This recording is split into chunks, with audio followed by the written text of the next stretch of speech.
Hello guys, g'day, it's Marty here and James. G'day fellas.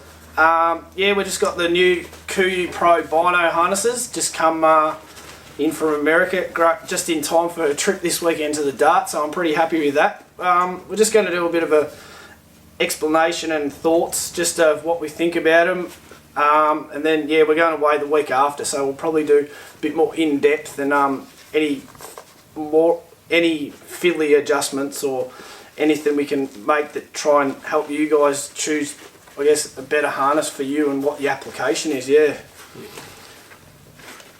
Cool. So I ended up going the solid colour, just because I didn't have really anything in the KUIU camo and the Verde, same as James. Yeah, so I've gone the Verde. I've got the pack system that are all in this camo as well, which seems to be pretty cool.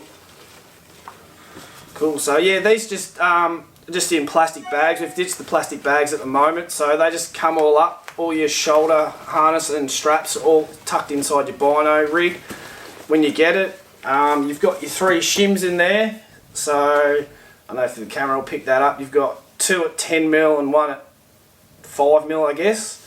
Just depends on the depth of your binoculars, how they fit in. Yeah, it looks pretty good overall so far.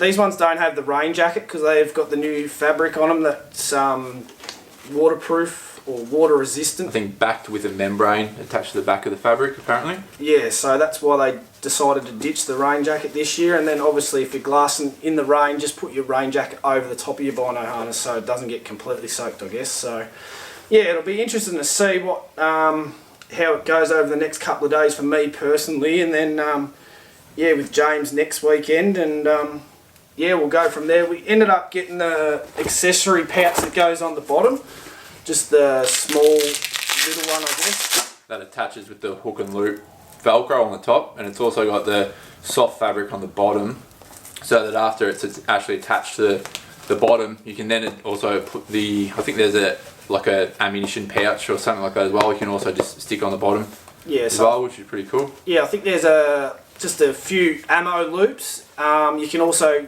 got the rangefinder as well with your Velcro, which go underneath. A few guys have got the rangefinder underneath on the tether system.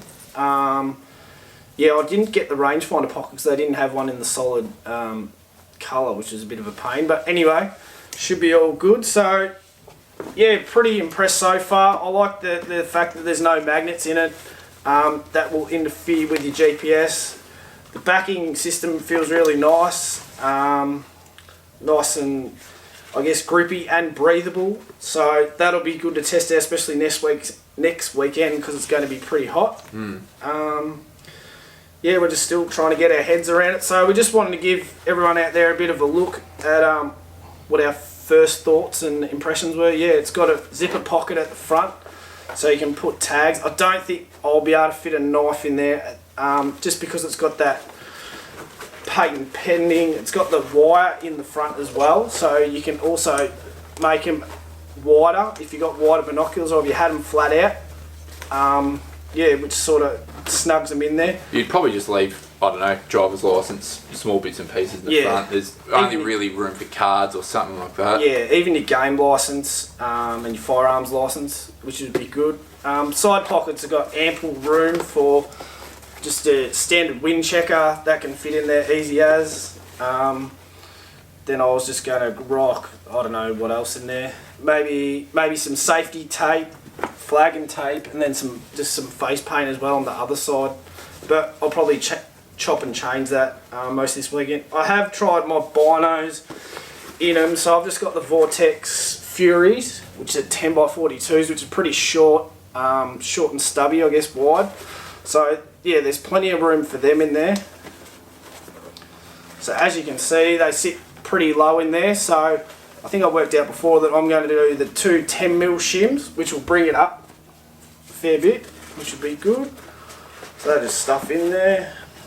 And one thing that we've picked up on that looks pretty handy as well so far, that with the latch forward, it's actually got a firm piece in there so they can actually roll on themselves and they stay open.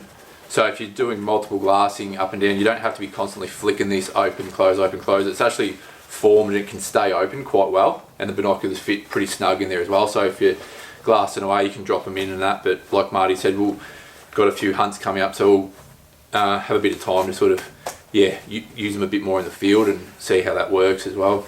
Yeah. So yeah, the 10x42s I got.